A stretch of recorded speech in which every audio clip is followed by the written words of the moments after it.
Welcome to the GeriPal podcast. This is Eric Wadera. This is Alex Smith. And Alex, we are going to do part 2 of billing. So in September, we had the billing boys on, Chris Jones and Phil Rodgers, talked about medical billing and coding. A lot focused on palliative care. Today, we're going to do part 2, but instead focus a little less on palliative care and more on what's different in geriatrics. Who do we have with us today to help us through this? We are honored to welcome Peter Hollmann, who is a geriatrician and chief medical officer at Brown Medicine and member of the RVS Update Committee, commonly known as the RUC. Peter, welcome to GeriPal.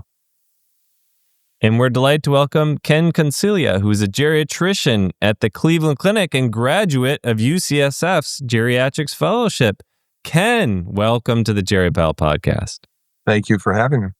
And we're delighted to welcome back Audrey Chun, who is a geriatrician and vice chair of outpatient care in the Brookdale Department of Geriatrics and Palliative Medicine at Mount Sinai School of Medicine. Audrey, welcome back to the GeriPal podcast. Thanks for having me. I'm excited to be here. So we got a lot to talk about billing. A little hard subject to do on a podcast, but we're going to try again, part 2 of it. Before we do, we always start off with a song request. Audrey, I think you have a song request for Alex. I do. It's Money, Money, Money by ABBA. Money. Okay, Audrey, probably is probably not that deep, but I'm just going to ask, why'd you choose this song? I mean, the topic is billing, and why do we bill? So we can get paid. So it seemed an apt song. Okay, Alex. Here we go. I work all night, I work all day to pay the bills I have to pay. Ain't it sad? And still there never seems to be a single penny left for me. That's too bad. And in my dreams I have a plan. If I got me a wealthy man, I wouldn't have to work at all. I'd fool around, I'd have a ball. Money, money, money, must be funny in a rich man's world. Money, money, money, always sunny in a rich man's world. All the things I could do if I had a little money in a rich man's world. That was fun. Fun song. Thank you, Audrey. Boy, yeah, it's increasingly a rich man's world. Trump, Musk, so many others now. Yeah. All right, Ken, I got a question for you. So Alex said you did fellowship with us. How much of your fellowship was dedicated towards learning the business aspects, billing, coding, all of that stuff? Well, I spent 2 weeks with Alex on inpatient palliative at the VA, and So you did zero. teach me about emojis. I taught you something, see? I learned See, more I do about teach the emojis. fellows. Shouldn't have asked a question, Eric. Critical stuff here. Wait, can we We bill have on fun on emojis, service. Peter? Of course you can. I mean, it's the emoji modifier. They pay you a lot more if you put a big happy face on it. You're gonna have to teach me which code that is. Yeah. Ken, but I'm guessing, because I know your fellowship director really well, that there wasn't probably a lot on billing and coding. No, not a terrible amount. Not a terrible amount. Do you think there should have been? Yes. What I did learn a lot of was complexity and multidisciplinary care for older adults. And I think the patients that we see in geriatrics clinic in both primary care and consultative practices are super complex.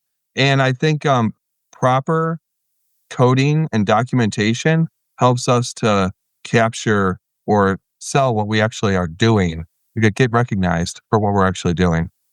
But what if we just want to complain that we don't get paid enough? Is that good enough, Audrey? Yeah, exactly. Complaining always works. No, I always emphasize to our providers as well as to our trainees that we're working really hard and we have complicated patients and we should get credit for all the work that we're doing. Like, we should not undervalue the work that we are providing, the care that we are providing. And I think it's also important to know that that payment actually pays for the interdisciplinary team, the multidisciplinary team that we work with. They are not billing providers. So no income coming in means that there's not support for them. So it's really on us who can bill and get reimbursed for the work that we're doing that really covers the entire team that we find to be absolutely essential for good geriatrics care. I love that because I remember from Chris Jones and Phil Rodgers, our past podcast, because probably most of us didn't go into medicine to document an EHR, bill, code, all of that stuff. It's like that thing that we have to do. And they made the cases that this is really how we support our interprofessional team. Peter, other thoughts on why it is important to do this, to build, to code optimally? Yeah, well, I think Audrey mentioned the main one. If you want to take good care of your patients, it means you have to have a team. You're going to need resources, and you're not going to get resources from your organization or for your own practice unless you can bill. And it's not that complicated. I think people have sort of got a learned helplessness where they sort of think it's too complicated. I can't learn this stuff. If you can be a doctor, if you can be a geriatrician, you can do billing. It's just not that hard. What do you think it is? What's my hang up, Peter? Psychoanalyze me. Like, what is why do you Audrey, you teach this, right? You teach this a lot? I think we undervalue our work. That's what it is. And so you feel bad. You say, oh, well, they'll have a copay, so I shouldn't pay, I shouldn't charge this. I can assure you that no other specialty, or maybe there are some specialties, but a surgeon isn't saying, well, I don't know, I don't want them to have a copay, so I'm not going to charge them for my, my surgery. That's not going to happen, right? So we are providing a service that is of great value, and we should be reimbursed adequately for that. And that's not just in our profession, and in all professions, that should be the case. And I think as geriatricians, a lot of times we devalue ourselves while putting everyone else, first and trying to take care of them. And I think we need to get beyond that victim attitude. Yeah. I'm not psychoanalyzing you though, just trying to. That works. Works for me. I got a couple quick questions for you. Peter, you were going to say something? Well, I think the other thing is that sometimes the people that do the teaching are focused in on compliance, and they actually intimidate people. And you really need to understand that we can get paid for the work that we do, that it is complex, and we should be reporting our services that way so that we can pay for our team. And just a quick reminder, we talked about this with the last podcast with the Billing Boys. Which team members can bill? Physicians, nurse practitioners, APRNs, clinical nurse specialists, physicians associates, physicians assistants. They're all sort of considered in that physician class. So the rules that, E&M all apply to them. People will have psychologists that are doing certain services and some of their dementia clinics, especially. If you have a psychologist or a social worker doing clinical care, not just doing support for getting eligibility for certain programs, financial assistance, they can bill. You can use other team members, sometimes in little ways, through care management codes, or even through a 9211, that code that's really about you supervising people. So a quick pharmacist visit or an RN visit, that kind of stuff can also be billable. The physician is doing the billing, but the person that's actually doing the service is somebody else. All right. And then just because it's been a little while since we had our last podcast on billing, just a quick reminder, people want a deeper one, go to our last podcast. I remember there's procedure codes like CPT, there's diagnosis codes. Real quick reminder, what are those again? Let's give Ken a question and see how much he's learned. Well, I'd say these are the codes that we input to get reimbursed for the work that is done. So if it's a procedure or I guess I would say, like your most office visits are 99213, 99214, 99215. These are the level 3, level 4, or level 5 visits for established patients that are probably the most common ambulatory or outpatient codes that are used. And those are the evaluation and management codes. Yes. And there's CPT. And if you want to get paid, you have to put another code with CPT, the CPT code. And then what code is that? What kind of code is that? Your diagnosis codes. All right. So every procedure code or CPT code needs to have a diagnosis code. Right. And then how Those are important is it? So that's the ICD-10. ICD-10. How Right. important is it that you include, like, can you just include one diagnosis the patient has? Like, how important is it you include all of these different diagnoses that we see our patients with? There are criteria for the different CPT levels of or the evaluation and management codes. So whether it's time-based billing is when you document the time spent in the encounter, or medical decision-making is based off of medical complexity and decision-making and risk. And I remember Chris Jones and Phil Rodgers, they talked a lot about pushing for maybe a little bit less on time and more in complexity to really capture the work. Before I asked, do you all agree with that? I want to go back to, how do we decide the ICD-10 code? Like, how important is it that we put in all of these different ICD-10 codes? It's important. Why? And not necessarily all of them. I mean, I've seen plenty of notes where there's 16 codes and you can't even transmit that number. But if you just want to get paid, if you just want the claim to go through, you can put in something. It should be accurate. But most of us today are in programs. There will be a differential in terms of risk that might affect sort of our budget through an accountable care organization or some other quality program. So they're usually not directly going to change your CPT payment. So a 99214 is still going to pay the same, but you might have risk sharing and other things where that's a big factor. And more of what primary care and geriatrics is getting paid is through those factors. So it's really important for what they call risk adjustment factors. Some of the insurance companies are also looking at the ICD-10 codes now. There's quite a few that have announced that they're doing this. And if they don't think that an ICD-10 code for snotty nose is a 99215, a high-level visit, they just drop it down to whatever they feel like. Oh. And so, yes, Medicare might pay that claim, but another Medicare Advantage or commercial insurance won't. I would also say that it's, again, about capturing the work that you're doing.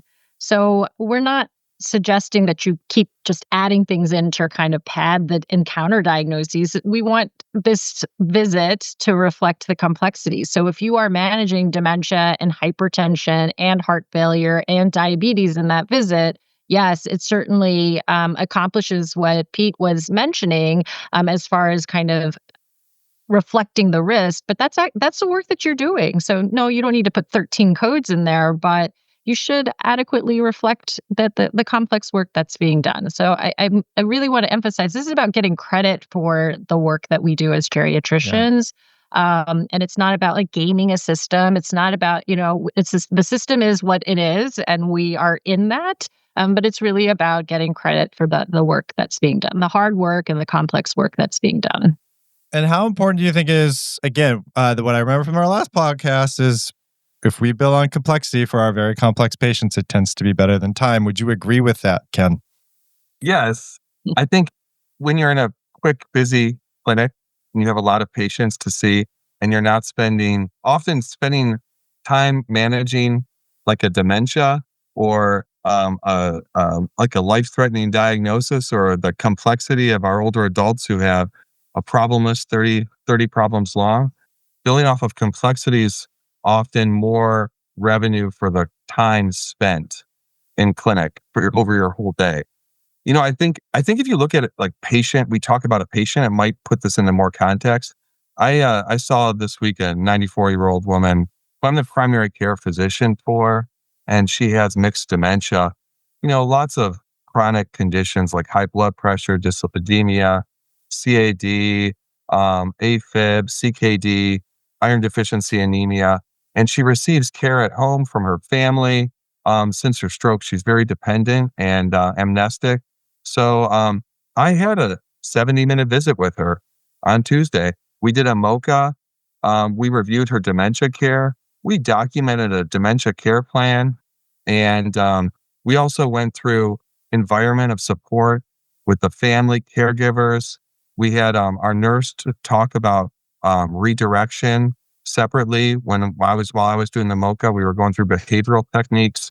And then we also reviewed advanced care planning and functional support.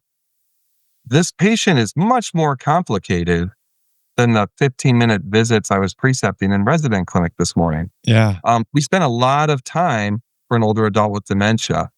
And I'd like to be recognized for that. Is there special codes that I might be using for this kind of visit? What do you think? That's a great case. This is how would you bill for that? And I wonder if it's different what Peter responds versus Audrey responding to that. And we can see what Ken ultimately did at the end. Go ahead, Peter. I was going to say, let Audrey go first because that way I can criticize her response. Yeah, definitely clear. I'm trying. I have these additional questions for you. You said this was a new patient or a follow-up patient? Established. And it's an established patient. You spent 70 minutes doing that. Yeah, all of those sorts of things. I mean, that alone. Nurse involvement, advanced care planning visit, thrown right? there. Yeah. So that would be, and that was just the face-to-face. Forget about all the stuff that you did afterwards, right? With calling and arranging things with the family. Well, I actually honestly do it all in the room with the patient. So then it is all face-to-face while you're doing that. 70 minutes is a while, though. I mean, you already hit your threshold for a level 5 based on the time alone. If you had spent less time than that, and complexity alone would have done that, but you could even do prolonged services for that visit. Depending on if they are enrolled in one of these other programs like chronic care management or APCM, while it wouldn't be additional charge for that visit, you could capture, just all the things that your practice is doing by, outside of that visit to get additional credit for that. In that situation, I think it would actually beat the time and the prolonged services, but your medical decision alone would put you at that, given the complexity of the situation. And do you just chalk in the advanced care planning into that, or do you put like an advanced care planning code? Well, the advanced care planning would be in addition to that. It's a separate and distinct service. If you had done that and had spent 16 minutes separate from the rest of your visit doing the advanced care planning, then you would add that in addition with a modifier to indicate that it was a distinct and separate service. So kind of depending on the extent of the advanced care planning conversation, that could be an addition for sure. Let me ask you this. What does it mean to be distinct? Do I have to move to a different room, or am I just exactly. No. It's just because we talked about these CPTs. These are different procedures that are being, right? And E&M is a subset of CPT. So that's kind of your office visit where you're managing all the different things, the diabetes, the dementia, the hypertension. And then when we talk about a separate service, advanced care planning is actually a standalone service. So you could just do advanced care planning for someone coming into a visit. If you did, nothing else but just advanced care planning and spent at least 16 minutes doing that, you could build the initial code. But if you've done that in addition to the other services you were providing through an E&M, managing all the other medical conditions, in fact, they're two distinct services. As a geriatrician, again, just because it's not that complex to us, since we do it all the time, we may not think of it. It's like, oh, that's just part of my visit. I always do advanced care planning, or, something has changed and we always add advanced care planning to the visit conceptually. In fact, if you're spending enough time with those services, they're two distinct services. Go ahead, Peter. Yeah, advanced care planning is a code that's based upon time. So you just subtract the minutes, really, that you spend on advanced care planning. And I know sometimes it kind of merges back and forth, but do you think you and your team spent 16 minutes talking about advanced care plans, more kind of just reviewing it, right? Yeah, she had advanced directives. Yeah. And I reviewed them to make sure they hadn't changed and her goals were the same. So I did not spend more than 4 minutes probably on HCP. Which is a typical clinical case. I mean, that's what we're really about, taking good care of patients, not about coding. As was started out. And so you would not bill it separately. And in this case, as Audrey said, you're probably best off to bill on time, which is, I think, an exception, but that does happen. And that's a good example of a case that's like that.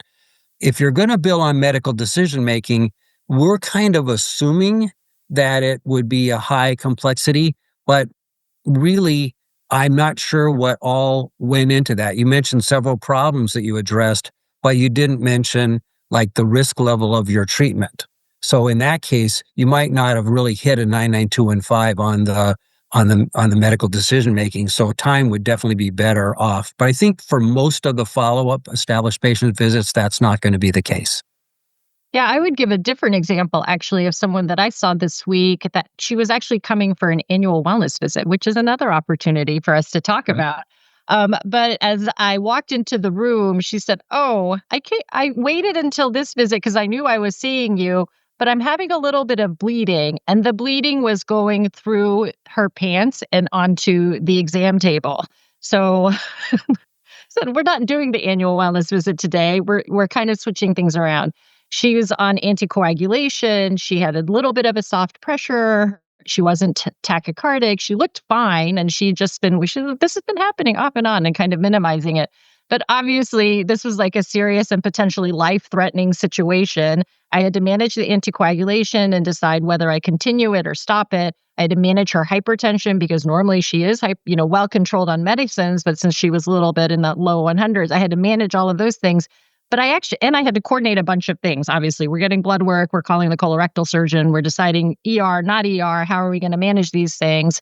But in reality, my face to face with her was about 15, 20 minutes, right? Because I was just quickly making a triage decision. Am I going to do this ambulatory? Am I going to the emergency room? What are the things that we're going to need? We're examining a very focused area to figure out what's going on.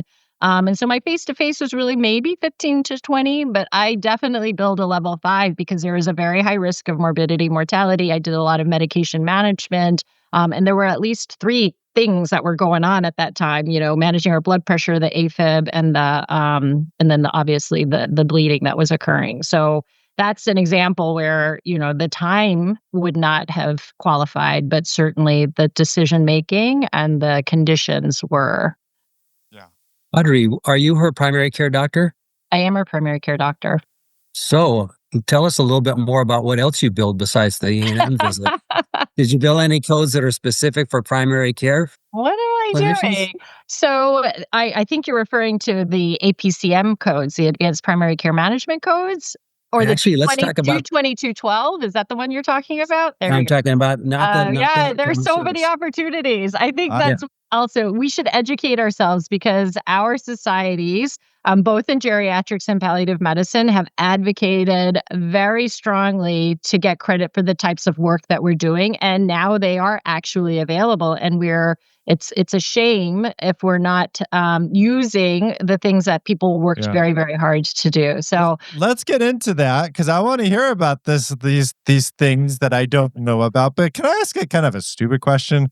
Yeah. How do they decide how much money you get from us? Like who decides how much money Audrey gets for that 20-minute visit? Once she puts in the CPT code, is there like the one person at Medicare that says, okay, this is how much you get for this CPT code? Well, I think this is a great answer, a great question for Peter, because we actually have a representative of geriatrics in leadership in this amorphous body called the RUC. The RUC. The RUC. And American Geriatric Society has a member of the RUC. That's not the name of your band, Peter, is it? Yes, the RUC band.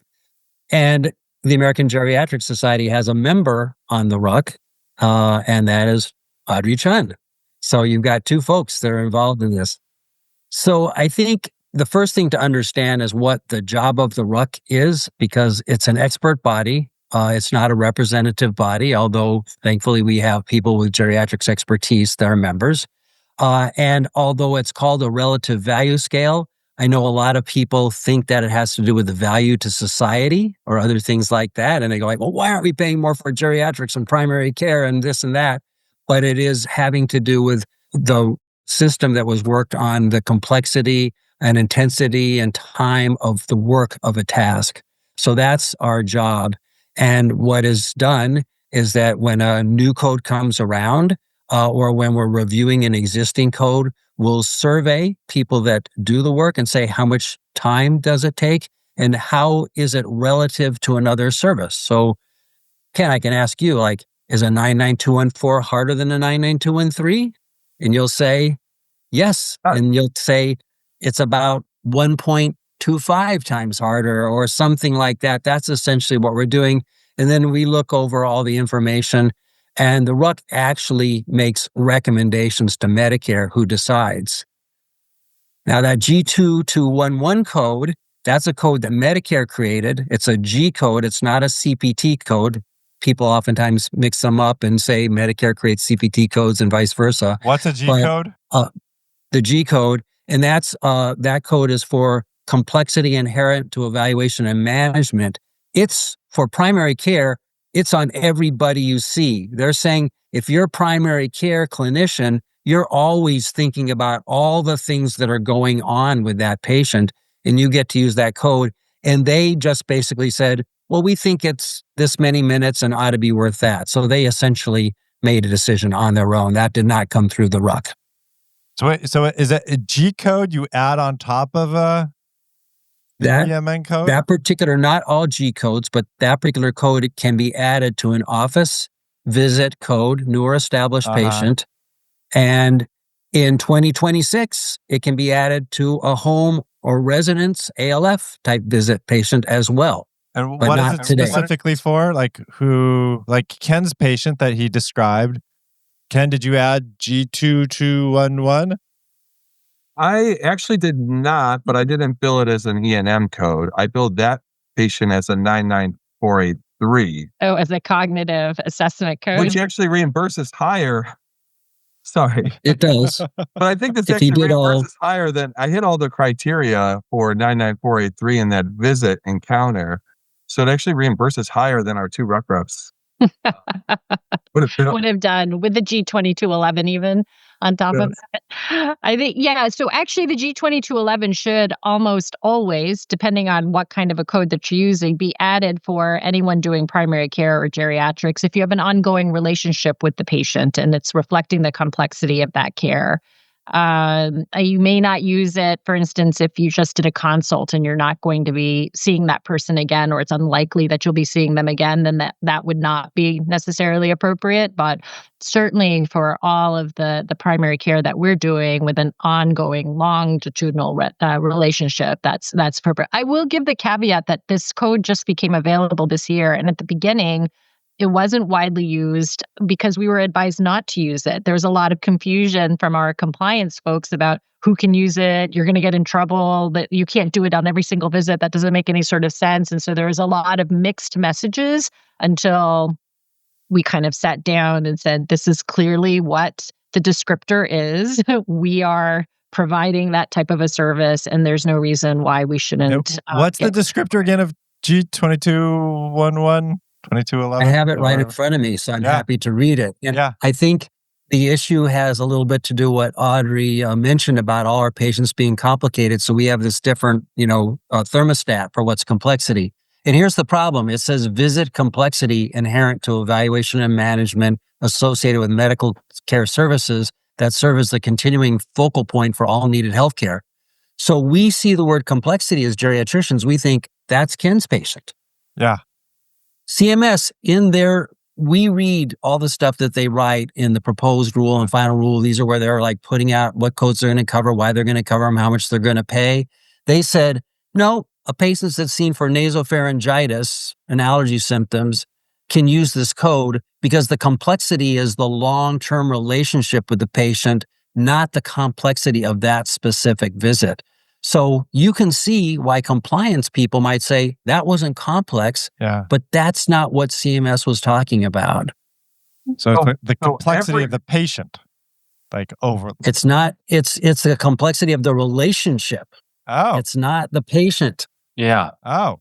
As a longitudinal relationship is much more complex than I see you and I never see you again, right? So you have to have a whole office. If we're doing Geri consults or palliative care consults longitudinally, do we add G2211?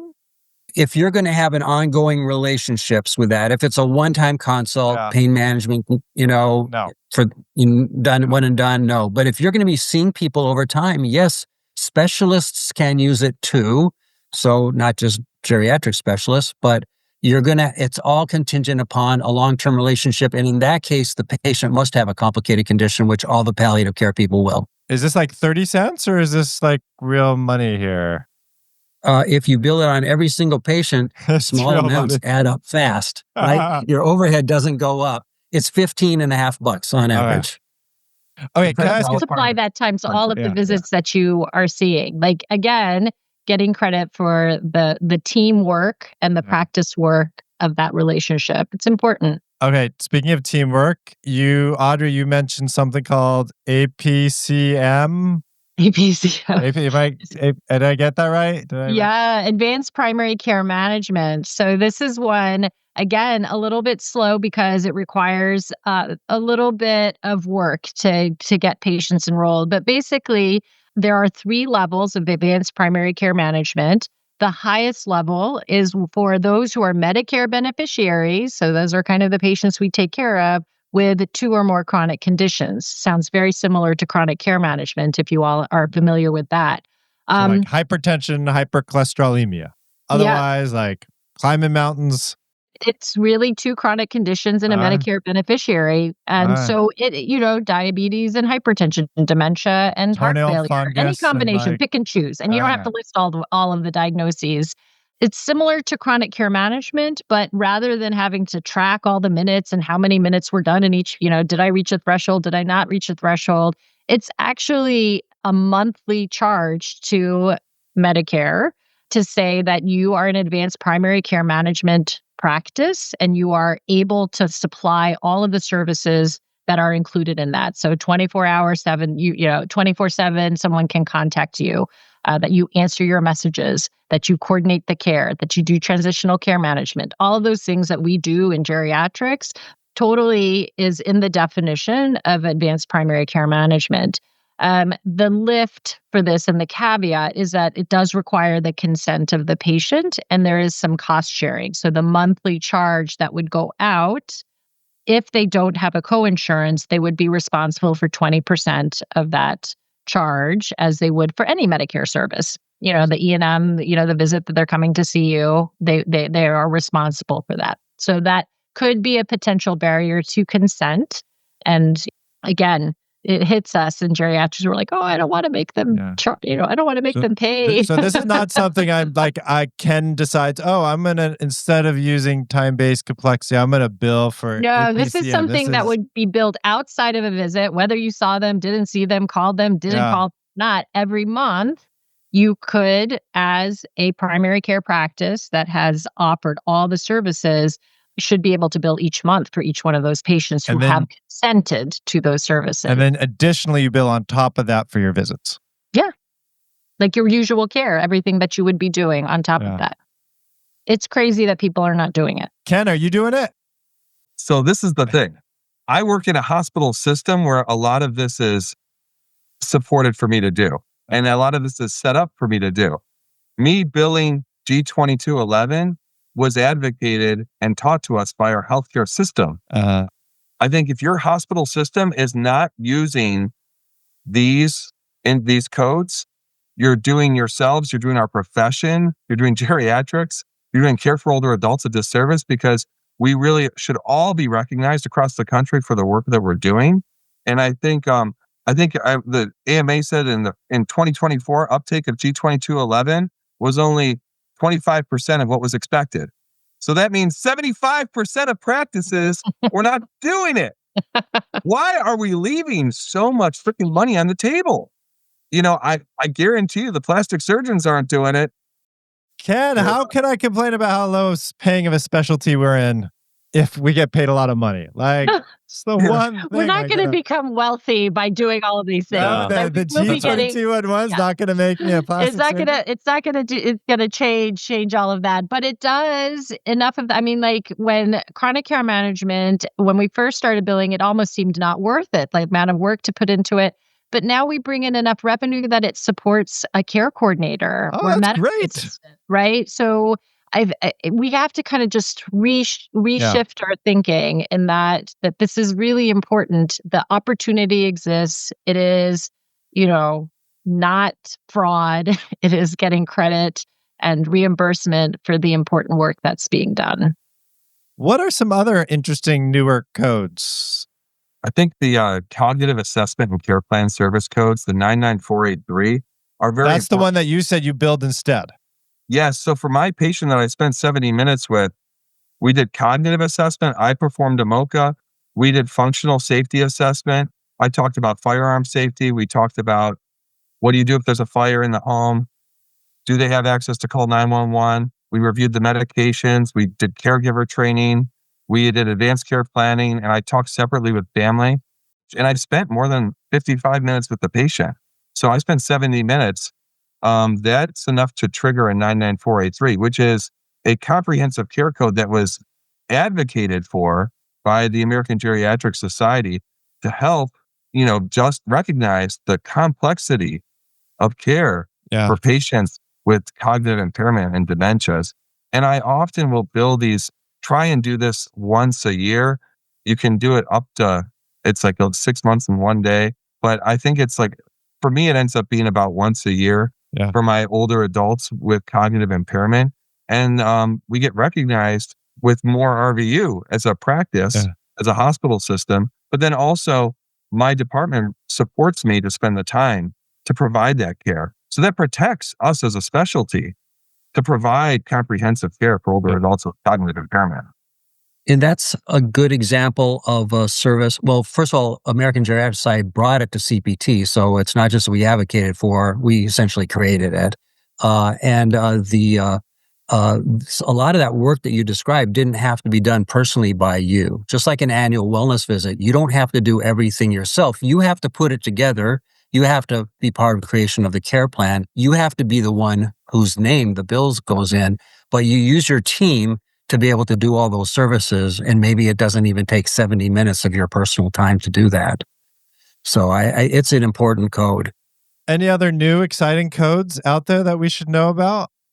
You mentioned one other thing, which was caregiver training. I think this is something that people, there is new codes for that.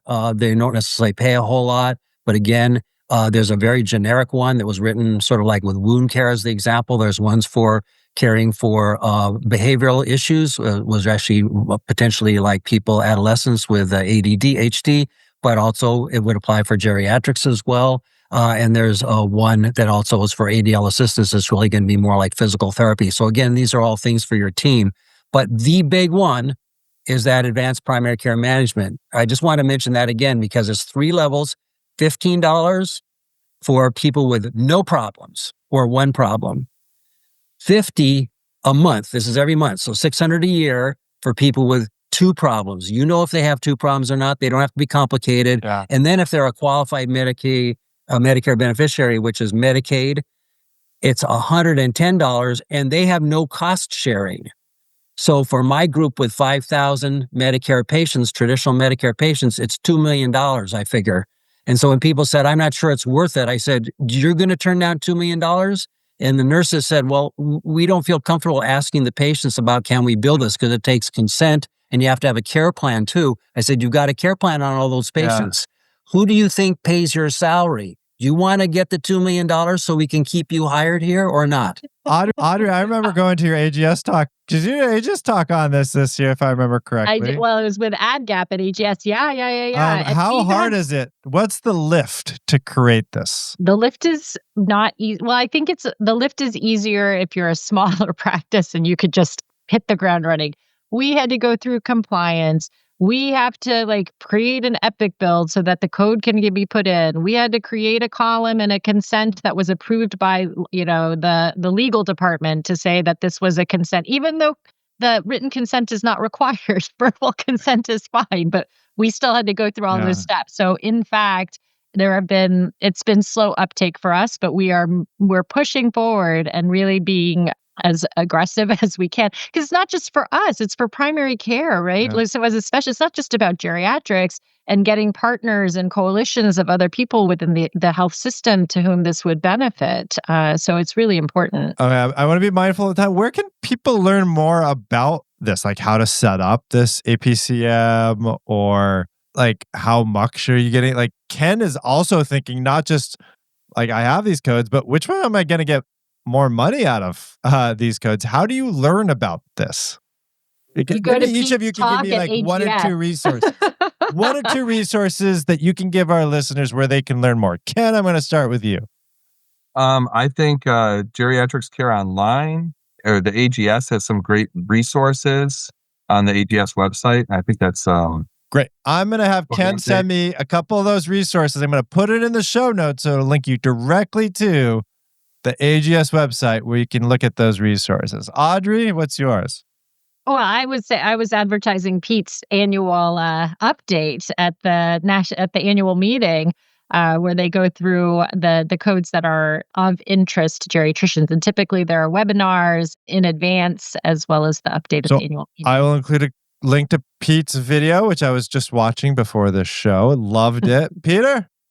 Medicare themselves has very good publications. Really? And oftentimes when people tell you that's not possible, I just Google it, and you can get the Medicare rule, and you can just show them and say, like, nope, this is what it says.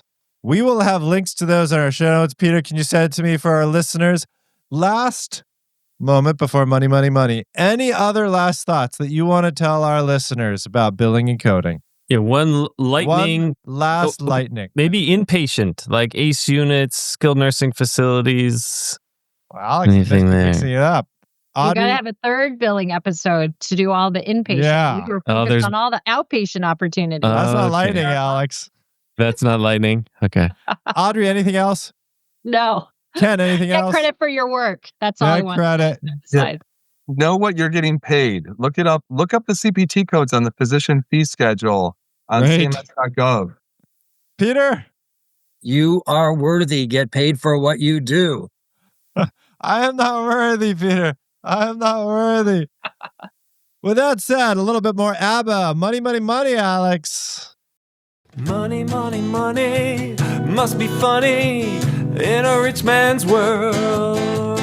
Money, money, money, always sunny in a rich man's world. Audrey, Peter, Ken, thanks for joining us on this GeriPal podcast. It was a blast. I never think billing is going to be that fun. Then you guys make it so much fun. So thank you. Thank you so much. Thank you to all of our listeners for your continued support. We'd like to say a quick thank you to everybody who's donated to the GeriPal podcast to support us in the continued work.